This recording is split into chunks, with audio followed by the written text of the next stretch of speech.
Hello students, आज हम ओसवाल की बुक का सैम्पल क्वेश्चन पेपर 2 करेंगे। ये बुक मैंने अमेज़ोन से मंगाई है। ये लेटेस्ट सिलेबस पर है। अगर आपको मंगानी है तो आप इसका लिंक डिस्क्रिप्शन बॉक्स में है, और अगर नहीं मंगानी तो भी मैं हर सैम्पल पेपर इसका डालूंगी वीडियो में। तो आप मेरी चैनल को सब्सक्राइब कर लिए तो आपको बुक की जरूरत नहीं पड़ेगी। आप इसी में हर सैम्पल पेपर कराऊंगी, आप उसके साथ साथ मेरे मेरे साथ साथ आप प्रैक्टिस करो। एक रजिस्टर पेन लेकर बैठो और साथ साथ सम की प्रैक्टिस करो। इससे आपका टाइम भी बचेगा और आपकी प्रैक्टिस भी हो जाएगी। ठीक है, तो बिना टाइम वेस्ट करते हुए हम शुरू करते हैं। पहला टर्म हमारा सेक्शन ए का है। Which term of the AP 27, 24, 21 is zero. अब हमें कह रहा है which term of the AP. पहले तो हमें एपी दे रखी है। एपी क्या है? एपी है 27, 24, देखो डिक्रीजिंग एपी है। 21 कहते हैं विच term of the AP is zero. Which term यानी कि एन निकालनी है। इज जीरो यानी कि ये एपी बढ़ाते जाएं तो कौन सी टर्म ये एपी जीरो हो जाए, ऐसी कौन सी टर्म आएगी जहां ये एपी जीरो हो जाएगी। हम मान लेते हैं let the nth term in which AP is zero. तो एन क्या बन गया हमारा? जीरो, क्योंकि एन क्या होता है? ये लास्ट वाली टर्म। और ए क्या है इसमें? 27। और इसी तरह डी क्या है इसमें? A2 minus A1। 24 minus 27 minus 3। अब हमारे को फॉर्मूला पता है, A N is equal to A plus N minus one का डी। अब ए एन की जगह मैं क्या पुट करूंगी? जो मैंने अभी जीरो लिए, A N is equal to zero. A है मेरे पास 27, एन मुझे निकालना है which term of the AP, D है मेरे पास -3। Zero is equal to solve करेंगे 27, एन को -3 से मल्टीप्लाई करेंगे तो -3n, -1 -3 से मल्टीप्लाई हो जाएगा तो +3। ये होगा zero is equal to 27 + 3 30 -3n। 3n को हम लेफ्ट हैंड साइड पे ले जाएंगे तो ये प्लस का 3n बन जाएगा। 3n is equal to 30। तो n इज इक्वल टू 30/3 10। तो nth टर्म कौन सी है? ऐसी 10वीं टर्म आएगी जहां पर जो ये एपी चल रही है वो क्या हो जाएगी? जीरो हो जाएगी। अब इसका और वाला क्वेश्चन भी देख लो, मैं यहीं कर देती हूँ। और वाला क्वेश्चन मैं यहीं कर देती हूँ। ये क्या रहा है? In an arithmetic progression d is equal to -4। अब इसने हमें दे रखा है, डी क्या दे रखा है? -4। N is equal to 7। A N is equal to 4। और फाइंड ए हमें निकालना है। बहुत ही सिंपल क्वेश्चन है, फॉर्मूला आपको पता है। A N is equal to A plus N minus one का डी। सारी वैल्यूज पुट कर दो। ए एन की जगह क्या लगाओगे? 4। ए हमें निकालना है, एन है आपके पास 7, और डी की क्या वैल्यू दे रखी है? -4। ये हो जाएगा 4 is equal to A plus 7 को -4 से मल्टीप्लाई करेंगे तो माइनस आएगा, -28। यहाँ मैं माइनस ही लगा देती हूँ डायरेक्ट। -28 और -1 -4 से मल्टीप्लाई होकर +4 हो जाएगा। अब ये हो जाएगा 4 इज इक्वल टू ए -24। 24 इधर आके प्लस का 24 हो जाएगा। 4 + 24 इज इक्वल टू ए। तो 28 इज इक्वल टू ए की क्या वैल्यू आ गई? 28।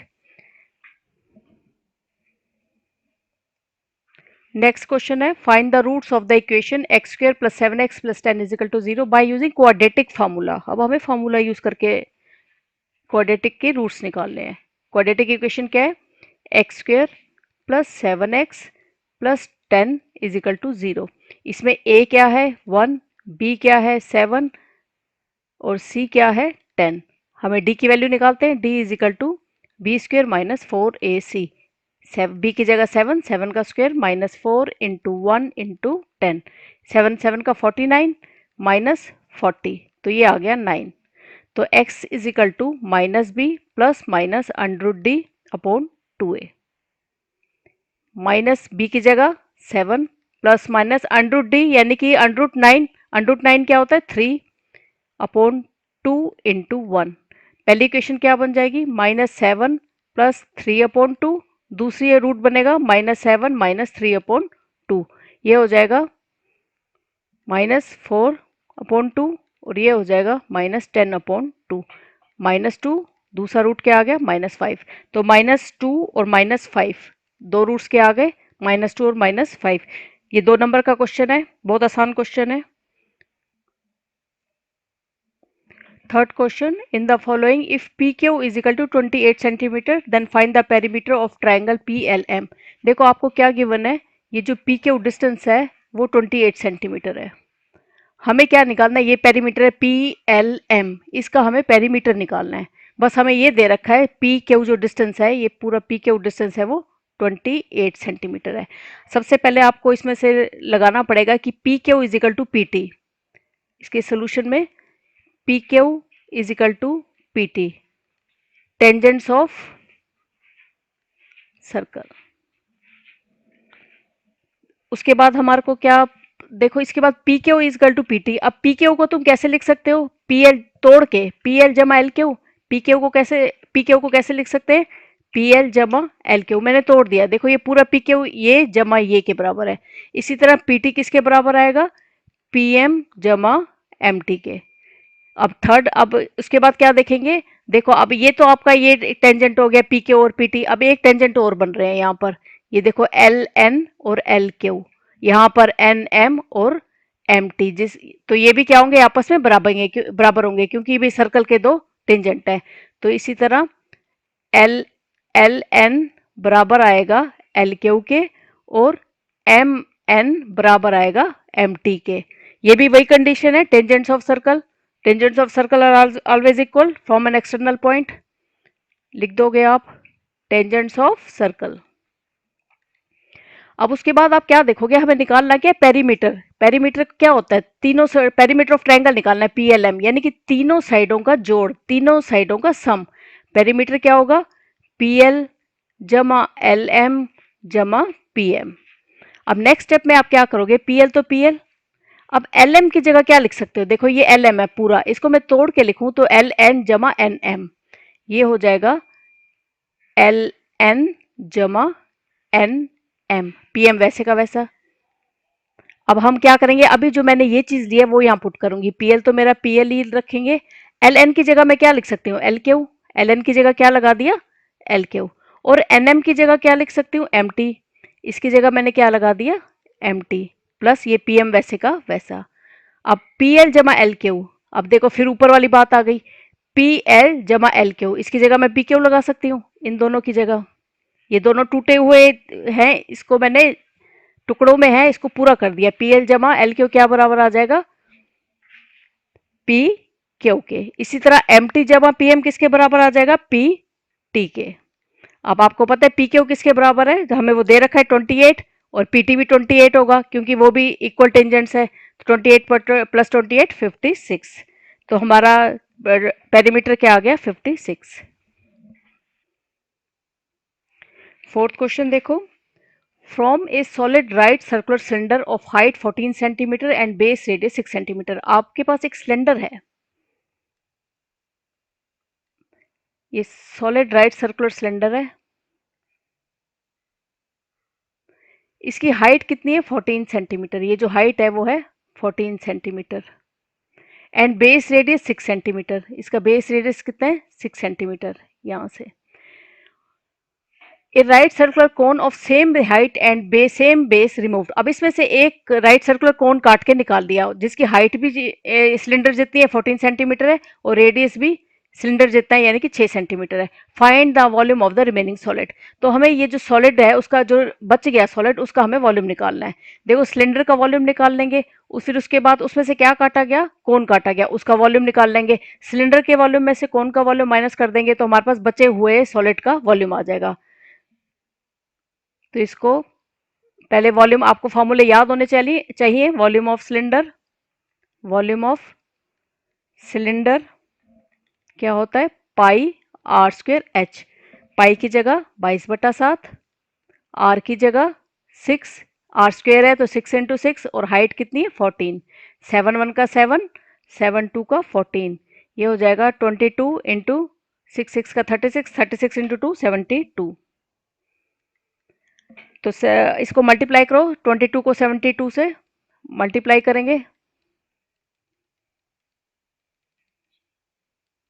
1584, ये आ जाएगा 1584 सेंटीमीटर क्यूब। वॉल्यूम है इसलिए क्यूब में। उसके बाद आप वॉल्यूम ऑफ कोन निकालेंगे क्योंकि वो इसमें से काटा गया। वॉल्यूम ऑफ कोन निकाल लेंगे। आपको वॉल्यूम ऑफ कोन का फॉर्मूला पता है, 1/3 पाई r² h। फॉर्मूले याद करना, इसके बिना सम नहीं हो सकते। 1/3 पाई की जगह 22/7, और वो रेडियस सेम है, जितना सिलेंडर का था उतना ही उसी कोण का है, यानी कि 6 × 6, और हाइट भी सेम है 14। 7 1 का 7, 7 2 का 14, 3 1 का 3, 3 2 का 6। ये हो जाएगा 22 इंटू 2 दूनी 4, 4 24। ये हो जाएगा, मल्टीप्लाई करो 22 को 24 से, 528। ये आ जाएगा 528 सेंटीमीटर क्यूब। अब हमें क्या रिमेनिंग वॉल्यूम निकालना है। ये सिलेंडर था, इसमें से ये कौन का वॉल्यूम कट कर दिया, तो रिमेनिंग वॉल्यूम क्या आ जाएगा? Remaining volume, volume of cylinder minus volume of cone. Volume of cylinder है 1584 माइनस वॉल्यूम ऑफ कोन क्या है 528। अब 1584 को 528 ये माइनस करेंगे, ये आ जाएगा 6, ये 5, ये 0, ये 1, 1056 सेंटीमीटर क्यूब। ये आ गया हमारे पास रिमेनिंग वॉल्यूम। ये मल्टीप्लाई कर लेना, मैं आपको इसलिए करके दिखाती हूँ ताकि क्वेश्चन नंबर 5 पे आओ। इसमें दे रखा है compute the mod for the following frequency distribution. हमें मॉड निकालना है। साइज ऑफ आइटम्स दे रखा है 0 से 4, उसकी फ्रीक्वेंसी है 5 4 से 8। पहले इसका हम साइज लिखेंगे,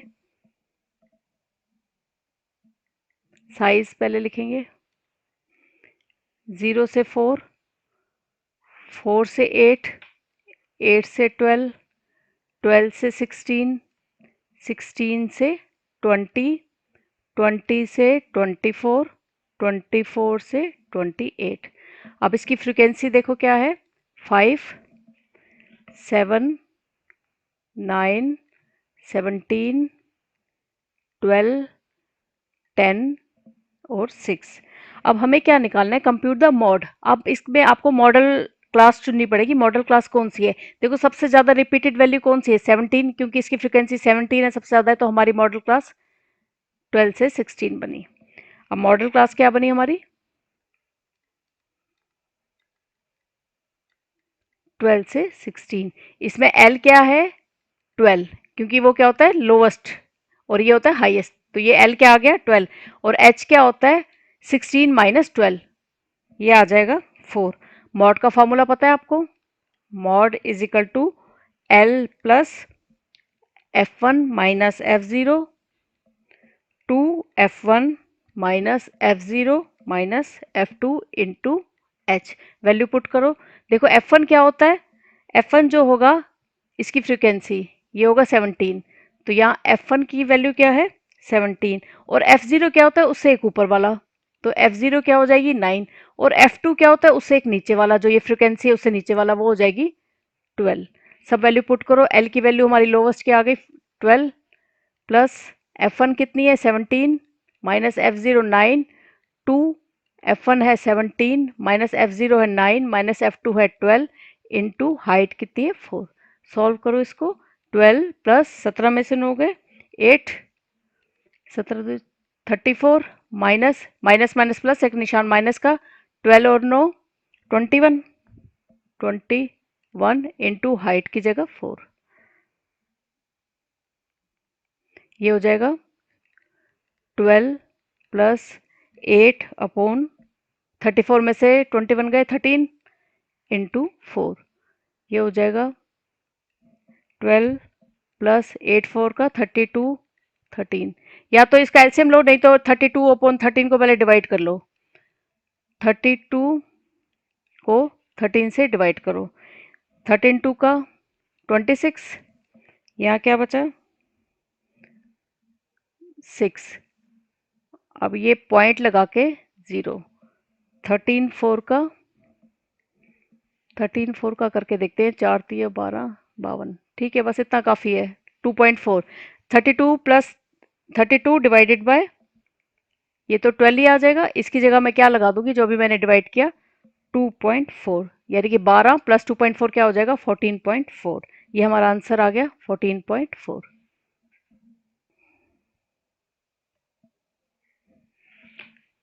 क्वेश्चन नंबर 6 पे आओ। Find the value of k for which the quadratic equation has equal roots. Equal roots में क्या होता है, d0। क्वाड्रेटिक इक्वेशन दे रखी है 9x² plus 6kx plus 4 is equal to 0। Equal roots हैं, इक्वल रूट्स मतलब d is equal to 0। d is equal to 0 में roots क्या होते हैं, रियल एंड इक्वल। अभी इसको फॉर्मूले से करेंगे क्योंकि d है हमारे पास। a is equal to 9, b is equal to 6k, b क्या होता है, x का कोफिशिएंट, और c is equal to 4। d is equal to B square minus 4ac, formula है, d की जगह 0 पुट करो, b की जगह 6k माइनस 4 इंटू 9 इंटू 4, ये हो जाएगा 36k²। ये हो जाएगा 4 4 का 16, 16 को 9 से करेंगे, 16 को 9 से करेंगे 144 माइनस 144, माइनस 144 को मैं इस साइड लेफ्ट साइड ले जाऊंगी, 1 प्लस का 144 हो जाएगा इज इक्वल टू 36k²। तो 36k² is equal to 144, k² is equal to 144 बटा में 36। काटो, 2 7 का 14, 2 2 का 4, अब ये आ जाएगा, फिर 2 से काट दो, 2 3 का 6, 2 6 का 12, 2 9 का 8, ये आ जाएगा 4। तो k² की क्या वैल्यू आ गई, 4। तो k की क्या वैल्यू आ जाएगी, प्लस माइनस 2, क्योंकि यहाँ दोनों इसका जब ये स्क्वायर हटता है तो 4 का क्या हो जाता है, रूट लेना पड़ता है। तो k की क्या वैल्यू आ गई, प्लस माइनस 2। 4 का रूट क्या होता है, 2। इसका और का पार्ट है, 3 consecutive natural number. 3 consecutive natural number हैं, कौन से होंगे वो, x, x प्लस 1 और x plus 2 are such that the square of the middle number. इसका मिडल नंबर का हम स्क्वायर करें, यानी कि x प्लस 1 का स्क्वायर करें, exceeds the difference of square of the other by 60। ये क्या हो जाएगा, एक्सीड्स करता है जो दूसरे फर्स्ट और थर्ड है उसका डिफरेंस करें। फर्स्ट और थर्ड का अगर हम डिफरेंस करें उससे 60 ज़्यादा है, एक्सीड 60। तो देखो मैं इसमें ये जो x प्लस 1 है ये 60 ज़्यादा है, तो पर मैं जोड़ूंगी किसमें, 60 इसमें। क्यों, क्योंकि मैंने बीच में लगाया इक्वल टू का निशान। देखो एक तराजू है, इस ये दो चीज़ें, एक तराजू है, ठीक है।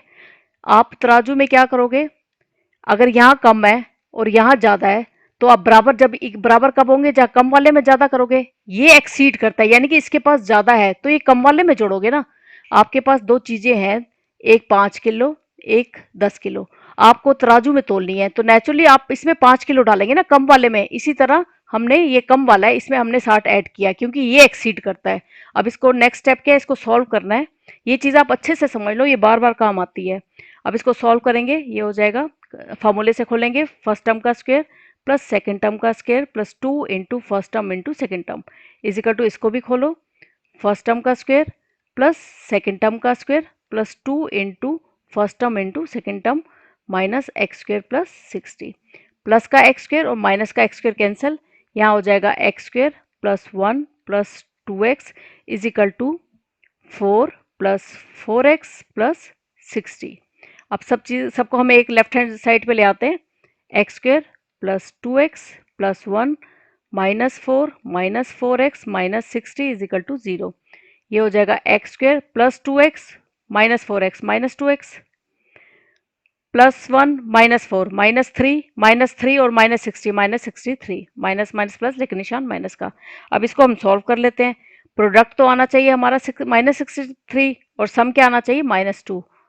7 9 का 63, पर हमें क्या आना, अगर मैं ऐसे कर दूं तब बात बनेगी। प्रोडक्ट क्या आ जाएगा, -63 और सम करूंगी तो क्या हो जाएगा, 7 माइनस 9 यानी कि -2। अब मैं 7 और -9 यहाँ एक्स वाले कोएफिशिएंट में पुट करूंगी, वो हो जाएगा X square minus plus 7x minus 9x minus 63 is equal to 0। Common लूंगी, x यहाँ से कॉमन लिया, अंदर क्या बचा, x प्लस 7, यहाँ से -9 कॉमन लूंगी। मैंने माइनस कॉमन ले लिया तो अंदर क्या हो जाएंगे, दोनों माइनस माइनस के अंदर क्या हो जाएंगे, प्लस। ये हो जाएगा x प्लस 7 3 63, ये हो जाएगा x प्लस 7 और कॉमन आ गया, क्या बचा, यहाँ से x और यहाँ से -9 इज इक्वल टू 0, यानी कि x प्लस 7 भी 0 के बराबर है, x माइनस 9 भी 0 के बराबर है। This implies x is equal to -7 और x इज इक्वल टू 9। तो हमारी दो वैल्यू आ गई -7 और 9। सेक्शन बी का, अब सेक्शन ए कंप्लीट हो गया। सेक्शन बी का 7th क्वेश्चन देखो, find the arithmetic mean of the following distribution, frequency distribution. पहले क्लास दे रखी है 15 to 20, 20 to 25, 25 to 30, 30 to 35, 35 to 40 और 40 to 45। और फ्रीक्वेंसी क्या दे रखी है 3, 8, 9, 10, 3, 2। अर्थमेटिक मीन निकालने के लिए हम क्या निकालते हैं, एक्सआई निकालते हैं। और एक्सआई क्या होता है, ये क्लास जो होती है इनको ऐड करके 2 से डिवाइड करते हैं, यानी कि 15 प्लस 2 डिवाइडेड बाय 2, ये हो जाएगा 35 डिवाइडेड बाय 2। 35 डिवाइडेड बाय 2 करोगे तो आ जाएगा 17.5। तो हमारा एक्सआई क्या आ गया पहला 17.5। इसी तरह अगला देखो, ये हो जाएगा 45 डिवाइडेड बाय 2, ये आ जाएगा हमारे पास 22.5। इसी तरह 25 प्लस 30 डिवाइडेड बाय 2 करेंगे तो आएगा 27.5। अब 30 plus 35 divided by 2, 65 divided by 2 तो आएगा 32.5। इसी तरह 35 प्लस 40 डिवाइडेड बाय 2 करेंगे तो आएगा 37 डिवाइडेड बाय 5। और 40 प्लस 45 85, 85 डिवाइडेड बाय 2 तो आएगा 42.5। अब नेक्स्ट स्टेप क्या होता है हमारा, एफ एक्स आई निकालते हैं। ये एफ आई है अगर, तो यानी कि इन दोनों को मल्टीप्लाई करेंगे। 3 मल्टीप्लाई होगा 17.5 से, 17.5 इंटू 3, 5 3 का 15 और पॉइंट एक के बाद है, यहाँ भी एक के बाद पॉइंट लगेगा। मल्टीप्लाई करके आया हमारा 52.5। इसी तरह 8 22.5 से मल्टीप्लाई होगा तो आएगा 180। आप मल्टीप्लाई करके देख लेना, मैंने पहले करके रखा है इसलिए मैं डायरेक्ट लिखती जाऊंगी। 9 मल्टीप्लाई होगा 27.5 से तो आएगा 247 डिवाइडेड बाय 5। 325 10 से डिवाइड होगा, 32.5 10 से डिवाइड होगा तो हो जाएगा 3325। नेक्स्ट हो जाएगा 112.5 और ये हो जाएगा 85। अब हमें फ्रीक्वेंसी का सम निकाल लेंगे। 8 प्लस 3 11, 11 प्लस 9, इसको ऐड करते जाओ, इसका ऐड करने पर आएगा 35। और इसी तरह हम एफ आई एक्स आई को भी ऐड करेंगे, इसको ऐड करेंगे तो आएगा 1002.5। ऐड आप ऐसे करोगे, मैं एक बता देती हूँ, 52.5 .5 के नीचे, पॉइंट के नीचे पॉइंट आएंगे, 180 इस तरह लिखा जाएगा, पॉइंट कुछ नहीं है तो 0.0, ये हो जाएगा 247.5, ये हो जाएगा 325, ये हो जाएगा 112.5, कुछ नहीं है तो 0.0, ये हो जाएगा 85। अब इनको ऐड करोगे 15, इनको ऐड करोगे तो आएगा 1002.5। अब हमारे को फॉर्मूला पता है, फिर हमें मीन का फॉर्मूला पता है। मीन का क्या फॉर्मूला होता है, sigma F I X I divided by F I X I ये हो गया 1002.5 और एफ हमारा कितना है 35। अब इसको सॉल्व करना और आंसर मुझे कमेंट बॉक्स में बताना क्या आया है। ठीक है, तो नेक्स्ट क्वेश्चन करते हैं। 8th क्वेश्चन इसमें कंस्ट्रक्शन का है, वो इस पेन से हो नहीं पाएगा। 9th क्वेश्चन पे आ जाओ। 8th क्वेश्चन भी आप खुद ट्राई करो। 9th क्वेश्चन देखो, the median of the following data is 525, find the value of X and Y if the total frequency is 100। हमें क्या दिखा, मीडियन दे रखा है, median of the following data दे रखा है, हमें एक्स और वाई की वैल्यू निकालनी है।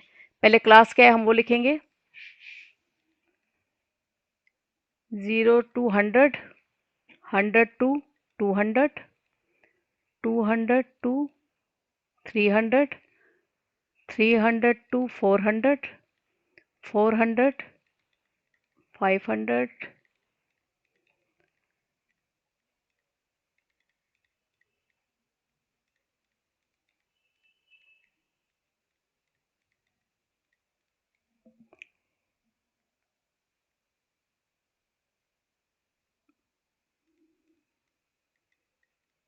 ये तो हमारी क्लास हो गई। अब हमें फ्रीक्वेंसी क्या दे रखी है? 2, 5, x, 12, 17, 20, y, 9, 7, 4 और फ्रीक्वेंसी का ऐड हमें दे रखा है 100, वो इन्होंने गिवन है। हमें मीडियन भी दे रखा है, वो आया 525। अब 525 तो 500 और 600 के बीच लाई करता है, तो हमारी ये हो गई मीडियन की क्लास, हमारी ये निकलाई। क्लास क्या आ गई हमारी? 500 से 600 वाली। इसमें एल क्या हो गई? 500 और एच क्या हो गई? 600 माइनस 500, 100। मीडियन का फॉर्मूला क्या होता है? N by two. देखो एन कितना है हमारा? 100। 100 by two is equal to 50। अब इसके लिए पहले हमें कम्युलेटिव फ्रिक्वेंसी भी निकालनी पड़ेगी। वो पहले मुझे लिखनी चाहिए थी, मैंने पहले ही वो लिखना शुरू कर दिया। कम्युलेटिव फ्रिक्वेंसी देखो 2 का 2, फिर उसके बाद कम्युलेटिव फ्रिक्वेंसी कैसे निकालते हैं? अगला ऐड हो जाता है, यानी कि 2 प्लस 5 ये ऐड हो जाएंगे, 2 प्लस 5 7, नेक्स्ट ये ऐड हो जाएंगे, ये हो जाएगी 7 प्लस एक्स। अगला क्या हो जाएगा? 7 प्लस एक्स और ये ऐड हो जाएगी, 12 प्लस 7 19, 19 प्लस एक्स। अब 17 प्लस 19 प्लस एक्स, तो ये हो जाएगा 36 प्लस एक्स। फिर उसके बाद 20 प्लस 36 प्लस एक्स, तो वो हो जाएगा 56 प्लस एक्स। अब 56 प्लस एक्स प्लस वाई, अब ये हो जाएगा 56 और 9 क्या होता है? ये हो जाएगा 65 प्लस एक्स प्लस वाई। अब 65 में 7 ऐड करोगे तो हो जाएगा 72 प्लस एक्स प्लस वाई। अब 72 plus 4 76 plus X plus Y, तो हमारे पास ये आ गई। अब ये भी मैंने लिख दिया, क्लास भी अभी ये बता दिया। 525 दे रखा है, वो इसके बीच की वैल्यू है। एल क्या होगा? 500। हाइट क्या होता है? सेकंड में से फर्स्ट माइनस कर दो, 100। एन बाय टू आ जाएगा, एन हमारे पास 100 दे रखा है, यानी कि 100 बाय टू 50। मीडियन का फॉर्मूला क्या है? मीडियन का फॉर्मूला है हमारे पास L plus N by two minus cumulative frequency बटा में एफ इंटू एच। एल क्या है हमारे पास? 500। मीडियन दे रखा है 525 प्लस एन बाय टू क्या है? 50 अभी निकाला है, ये एन बाय टू 50 निकाला है, minus C F. C F क्या होती है? इसकी वैल्यू ना लेकर आप क्या करोगे? इसकी अगली लोगे। हमेशा कम्युलेटिव फ्रिक्वेंसी जो होती है उस जो आपकी मीडियन क्लास है उसकी अगले वाली लेंगे, वो हो जाएगा 36 प्लस एक्स, यानी कि ये ना लेकर इसकी अगली वाली लेंगे, 36 प्लस एक्स। एफ क्या है आपके पास? एफ क्या है इसमें? फ्रीक्वेंसी। फ्रीक्वेंसी कितनी आई है? 20। इसकी फ्रीक्वेंसी देखो कितनी है? 20। फ्रीक्वेंसी 20 इंटू एच कितना है हमारा? 100। बस इसको सॉल्व करना है। 500 को मैं इधर ले आऊँगी, 525 में से मैं 500 माइनस करूँगी, तो यहाँ आ जाएगा 50। ये अब माइनस इन दोनों को माइनस कर देगा, माइनस 36 माइनस एक्स बटा में 20 इंटू 100। ये बचेगा 525 में से 500 गए 25 इज इक्वल टू 50 में से 36 गए 14 माइनस एक्स 20 इंटू 100। अब आप सॉल्व करो, 20 से कम 20, 20 पन 100, ये हो जाएगा 25 is equal to 14 minus X into 5 हो जाएगा 25 इज इक्वल टू, अब 5 14 से मल्टीप्लाई हो जाएगा, ये आ जाएगा 70, और ये माइनस 5x से मल्टीप्लाई होकर माइनस 5x। 5x को मैं क्या करूँगी? इस साइड ले आऊँगी, मुझे प्लस का बनाना है इसको, तो ये हो जाएगा प्लस का 5x is equal to 70 minus 25। 70 में से 25 गए, 6 में से 2 गए 4, 45, तो x is equal to 45 by 5, ये आ जाएगा 9। तो हमारा x की वैल्यू क्या आ गई? 9। अब आपको x की वैल्यू तो मिल गई, अब y की वैल्यू क्या निकालेंगे? देखो इन्होंने दे रखा है, ये जो होती है जब भी कम्युलेटिव फ्रिक्वेंसी होती है तो ये वाली फ्रिक्वेंसी हमेशा आपस में बराबर होती है, यानी कि 76 प्लस एक्स प्लस वाई 100, क्योंकि ये 100 हमें दे रखा है तो इसका सम भी क्या होगा? 100 होगा, क्योंकि ये इनका जो फ्रिक्वेंसी का टोटल होता है वो लास्ट वाली कम्युलेटिव फ्रिक्वेंसी के बराबर होता है। तो 76 की जगह 76 और x की जगह 9 plus Y is equal to 100, ये हो जाएगा 76 और 9 85 plus Y is equal to 100, तो y is equal to 100 minus 85, तो y इज इक्वल टू 15। हमारे पास x की वैल्यू आ गई 9, x इज इक्वल टू 9 और y इज इक्वल टू 15।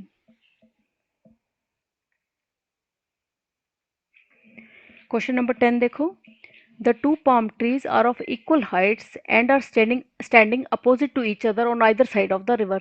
दो palm tree हैं, इक्वल हाइट्स के हैं, यानी कि एक की हाइट इतनी है तो दूसरे की भी इतनी होगी, इक्वल हाइट्स के हैं, अपोजिट खड़े हैं, एक के मतलब आमने सामने खड़े हुए हैं, on east either side of the river, ये बीच में एक रिवर जा रही है जो 80 मीटर वाइड है। ये जो रिवर है ये 80 मीटर वाइड है। From a point O between them on the river, इनके बीच में कोई पॉइंट ओ है। The angle of elevation of the top of the trees are 60 and 30। ये जो एंगल ऑफ एलिवेशन बनाता है टॉप ऑफ द ट्री से 60 और यहाँ ये 30। Find the height of the tree, height तो बराबर ही है दोनों ट्री की, height of the tree and the distance of the point O from the tree. ये जो पॉइंट ओ है इसका इस ट्री से डिस्टेंस बताना है। तो यानी कि एक को अगर मैंने x मान लिया तो टोटल 80 है, तो ये दूसरा क्या हो जाएगा 80 माइनस एक्स। इसको नाम दे दो a b c और d। अब हमें पता है कैसे करेंगे, in triangle a b o, इसमें क्या होगा, परपेंडिकुलर क्या है h, बेस क्या है x is equal to tan 60 degree, perpendicular upon base is equal to tan theta होता है। तो ये हो जाएगा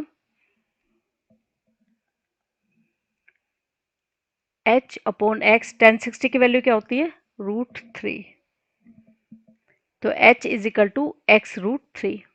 अब दूसरा ट्राइंगल लेंगे, in triangle C O D, इसमें परपेंडिकुलर है h, बेस कितना है 80 minus X is equal to tan 30।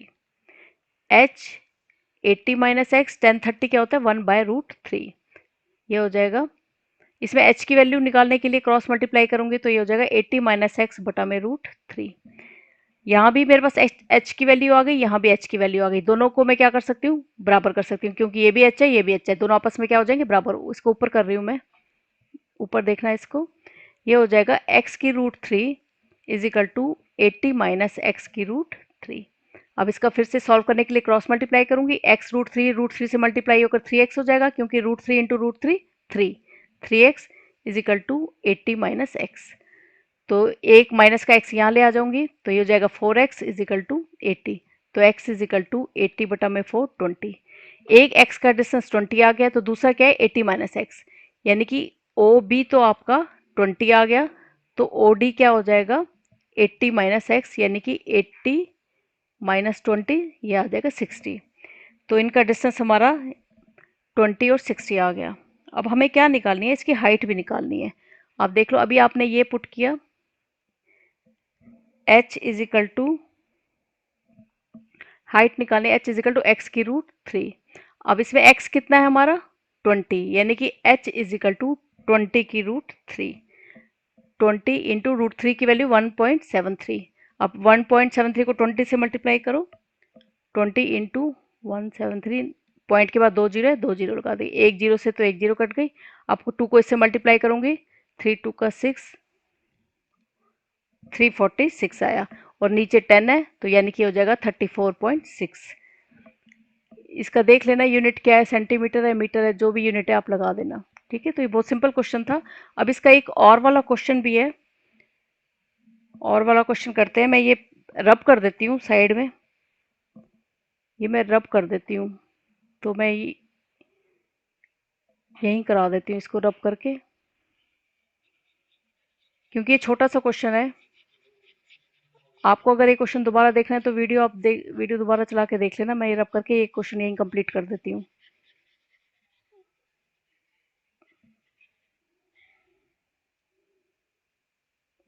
Second question और वाला है, वो कह रहा है the ratio of the length of A vertical rod and the length of a shadow is 1:√3। कहते हैं एक रॉड है, उसकी ये नीचे शेडो पड़ गई, शेडो तो नीचे ही पड़ती है, उसकी ये शेडो पड़ी है, उसका जो लेंथ ऑफ द रॉड और शेडो का रेशियो क्या है 1:√3। तो हमें क्या निकालना है, हमें find the angle of elevation of the sun, ये थीटा निकालना है, ये ए बी सी। अब आपको पता है in triangle A B C, perpendicular क्या है इसमें ए सी अपॉन बेस क्या है B C is equal to tan theta, पर ए सी की वैल्यू क्या है 1, BC की वैल्यू क्या है, √3 is equal to tan theta. 1/√3 tan theta में कब होता है, आपको टेबल याद होनी चाहिए, उसी से ही पता चलेगा। 1/√3 tan थीटा में कब होता है, tan 30 पे। तो 1/√3 को क्या मैं लिख सकती हूँ, tan 30 is equal to tan theta. tan से tan कटा, 30 is equal to theta. Theta की वैल्यू क्या आ गई, 30 डिग्री। बहुत ही सिंपल क्वेश्चन था। नेक्स्ट सेक्शन सी आ गया, क्वेश्चन नंबर 11। इसमें फर्स्ट क्वेश्चन क्या है, क्वेश्चन नंबर 11 देखो। A solid is in the shape of a cone, एक सॉलिड है जो कोन की शेप में है, माउंटेड ऑन ए हेमिस्फेयर, और वो हेमिस्फेयर के ऊपर माउंट किया हुआ है, ऑफ द सेम रेडियस, यानी कि जो कोन का रेडियस है वही हेमिस्फेयर का रेडियस है। पहले तो डायग्राम बनाएंगे। देखो क्या कह रहा है, एक कोन है,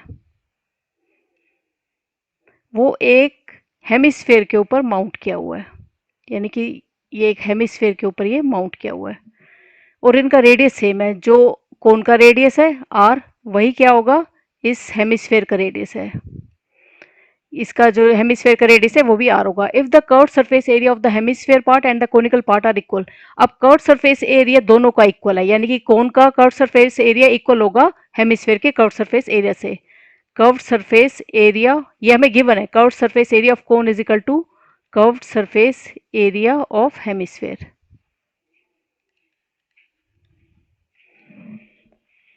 अब हमें निकालना क्या है, then find the ratio of the radius and the height of the conical part. हमें निकालना क्या है, रेशियो निकालनी है रेडियस की और height of the conical part की, ये हमें निकालना है। ये हाइट होती है कोनिकल पार्ट की, ये हाइट है। इसमें हमें गिवन है curved surface area of cone is equal to curved surface area of hemisphere. Formula पता है, curved surface area of cone का फॉर्मूला क्या होता है, पाई आर एल। वो इक्वल होगा curved surface area of hemisphere. Sphere का फॉर्मूला होता है, कर्व सरफेस है, स्फेयर का एरिया होता है 4 पाई आर स्क्वायर, तो हेमिस्फेयर है यानी कि 2 पाई आर स्क्वायर। पाई से पाई कटा, एक इस आर से ये वाला आर कटा, तो L is equal to 2 R के बराबर आ गया, यानी कि ये जो स्लांट हाइट है, ये जो स्लांट हाइट है वो आ गई 2 आर। अब हमें नेक्स्ट क्या पता है कि ये जो हाइट है वो इस रेडियस का 90 डिग्री का एंगल बनाता है, तो यहाँ पाइथागोरस थ्योरम लगेगी। वो क्या होगी, एच का square is equal to P का स्क्वायर जमा बी का स्क्वायर। एच इसमें क्या है, 2 आर, 2 आर का square is equal to P क्या है इसमें, हाइट जो हमें निकालनी है, रेशियो जिसका एच का स्क्वायर, और बी क्या है हमारे पास, आर, आर का स्क्वायर। ये हो जाएगा 4 आर का स्क्वायर, ये आर इधर, आर स्क्वायर इधर आकर माइनस का हो जाएगा, minus R square is equal to H square. ये हो जाएगा 3 R square is equal to H square. अब हम आर स्क्वायर, ये एच स्क्वायर इसके नीचे आ जाएगा, ये होता है 1 इंटू, इसका मतलब 1 इंटू एच स्क्वायर, और ये 1 और ये 3 इसके नीचे आ जाएगा। तो आर स्क्वायर बटा एच स्क्वायर का रेशियो क्या आ गया, 1/3। तो आर बटा एच का रेशियो क्या आ जाएगा, यहाँ का स्क्वायर हटेगा तो यहाँ क्या हो जाएगा, रूट हो जाएगा, 1/√3। यही हमें निकालना था, आर अपॉन एच का ratio. Next question, question number 12। Question number 12 में देखो क्या कह रहा है, P Q is a tangent to a circle with centre O at a point. अब एक सर्कल दे रखा है, एक सर्कल दे रखा है, सर्कल बनाना बड़ा मुश्किल हो जाता है।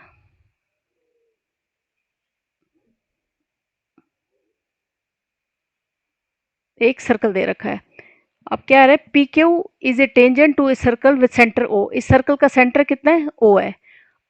अब इसका क्या है, पी क्यू एक टेंजेंट है, यानी कि यहां से एक पी क्यू टेंजेंट ड्रॉ करते हैं। P Q is a tangent to a circle with centre O at a point P, यानी कि ये पॉइंट पी से टेंजेंट है। अब triangle, if triangle O P Q, ये मिलाओ, triangle O P Q, if triangle O P Q is isosceles triangle then find angle O Q P. O Q P ये angle हमें find out करना है, angle O Q P आपको निकालना है। अब हमें ये देखो, हमें आइसोलेस ट्रायंगल दे रखा है, हमें triangle O P Q isosceles triangle दे रखा है, यानी कि पी क्यू किसके, यानी कि एंगल क्यू किसके बराबर हो गया, एंगल ओ के। आइसोलेस ट्रायंगल में देखो पी क्यू साइड किसके बराबर होगी, ओपी के। P Q is equal to OP, क्योंकि एक आइसोलेस ट्रायंगल में दो साइडें बराबर होती हैं, जब साइडें बराबर हैं तो इनके कॉरस्पॉन्डिंग एंगल भी क्या होंगे, बराबर होंगे। तो एंगल क्यू बराबर होगा एंगल ओ के। अब ट्रायंगल लो, in triangle O P Q में, in triangle O P Q में angle Q plus angle O plus angle P 180 degree, क्योंकि एक ट्रायंगल का 3 एंगल्स का सम कितना होता है 180।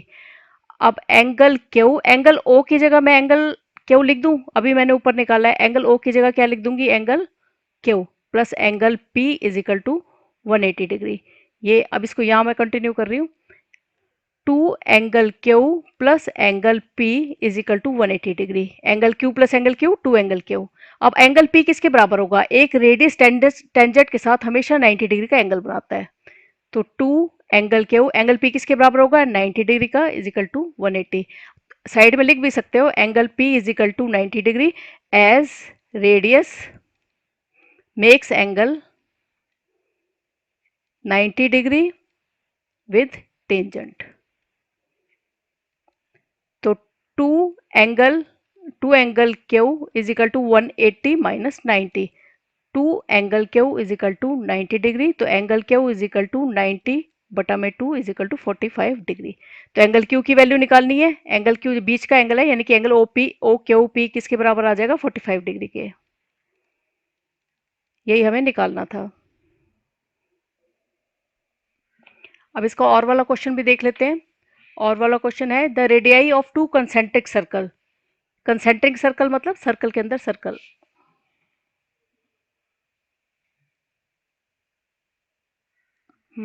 The radii of 2 concentric circle are 13 centimetre and 8 centimetre. मतलब छोटे सर्कल का रेडियस 8 सेंटीमीटर है और बड़े सर्कल का रेडियस 13 सेंटीमीटर है। A B is the diameter of the bigger circle. ये जो डायमीटर क्या होता है, हमेशा सेंटर में से जाता है, वो बिगर सर्कल का डायमीटर क्या है, A B. A B is diameter of bigger circle, देखो। And B D is a tangent to the smaller circle. अब बी डी है, ये टेंजेंट है, स्मॉलर सर्कल से होता हुआ जाएगा। B D is the tangent to the smaller circle touching it at D, D पे टच करता है, and intersecting the larger circle at P, larger circle को पी पर इंटरसेक्ट करता है on producing. Find the length A P, हमें ये A P की लेंथ निकालनी है। देखो ये जो है छोटा सर्कल, ये जो है इसका रेडियस 8 दे रखा है, वो कितना है हमारे पास, 8।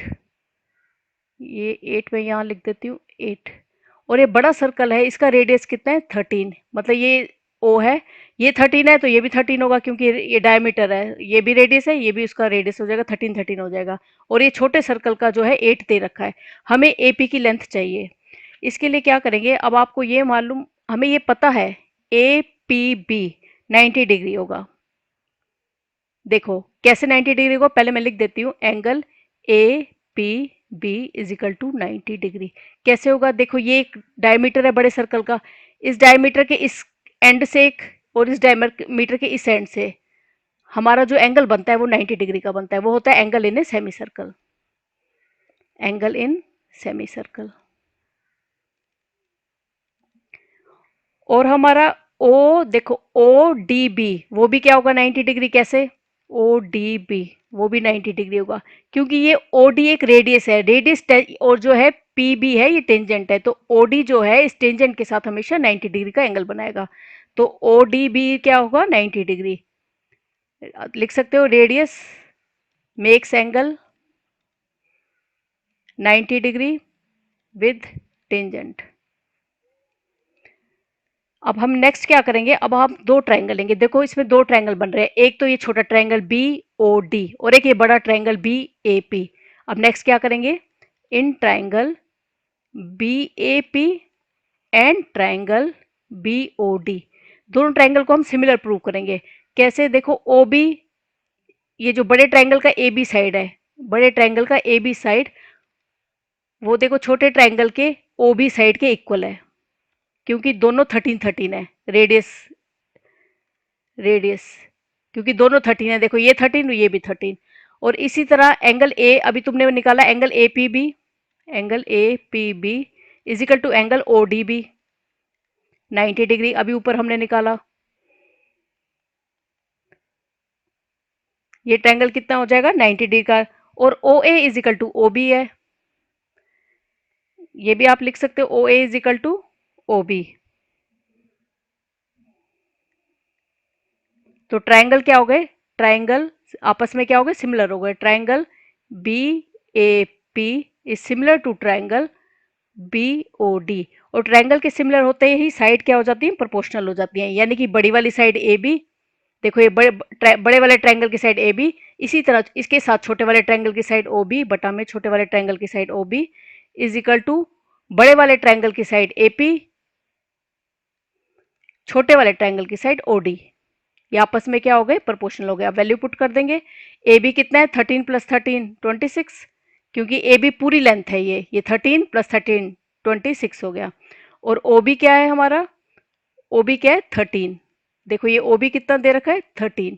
और इसी तरह ए पी कितना है जो हमें निकालना है, और ओ डी कितना है 8, ये छोटे सर्कल का रेडियस है, ओ डी कितना आ गया हमारा 8। अब इसको सॉल्व कर लो, 13 वन का 13, 13 टू का 26, तो ये आ जाएगा 2 is equal to A P बटा में 8। तो ए पी की क्या वैल्यू आ जाएगी, A P is equal to, ये क्रॉस मल्टीप्लाई हो जाएंगे, 8 टू का 16, तो ये ए पी की क्या वैल्यू आ गई 16 जो हमें निकालनी थी।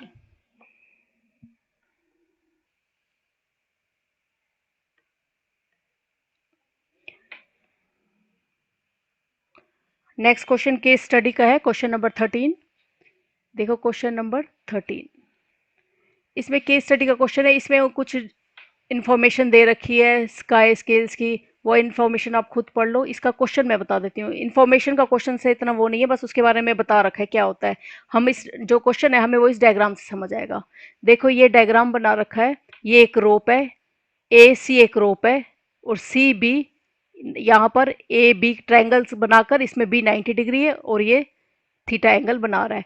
इसमें हमें सिर्फ क्वेश्चन में ये कह रखा है, in the given figure if tan theta is equal to, if tan theta is equal to cot की 30 plus theta, 30 degree plus theta, where the where Q and 30 degree plus are acute angle, मतलब acute angle है ये।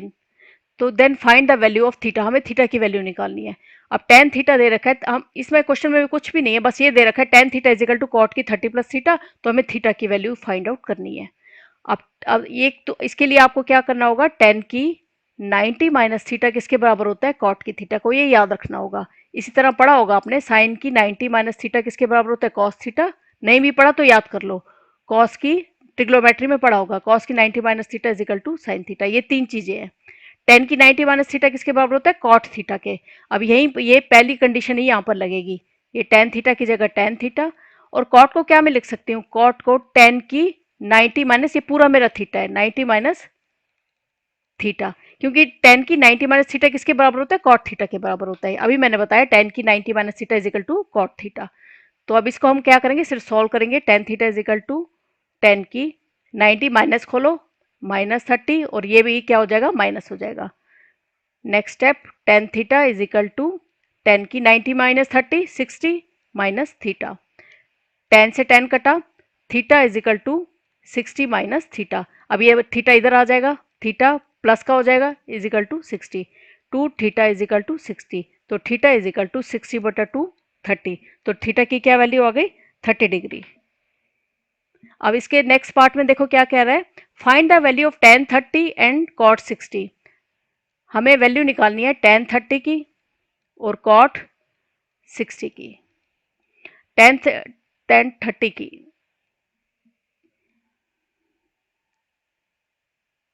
Ten 30 की और cot 60 की।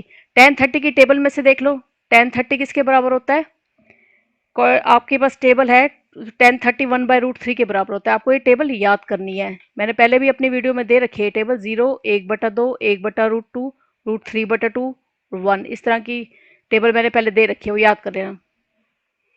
Tan theta किसके बराबर होता है, टेन 30 किसके बराबर होता है, 1/√3 के। इसी तरह कॉट 60 किसके बराबर होगा, कॉट 60 किसके बराबर होगा, कॉट कॉट 60 को आप क्या लिख सकते हो, 1/10 की 60, और 1/10 60 की वैल्यू होती है 1/√3। 1060 की क्या वैल्यू होती है, √3, तो 1060 की जगह मैं क्या डाल दूंगी, √3, तो हमारी कॉट 60 की क्या वैल्यू आ गई 1/√3, और 1030 की भी क्या वैल्यू आ गई 1/√3, तो ये हमारे आंसर हैं।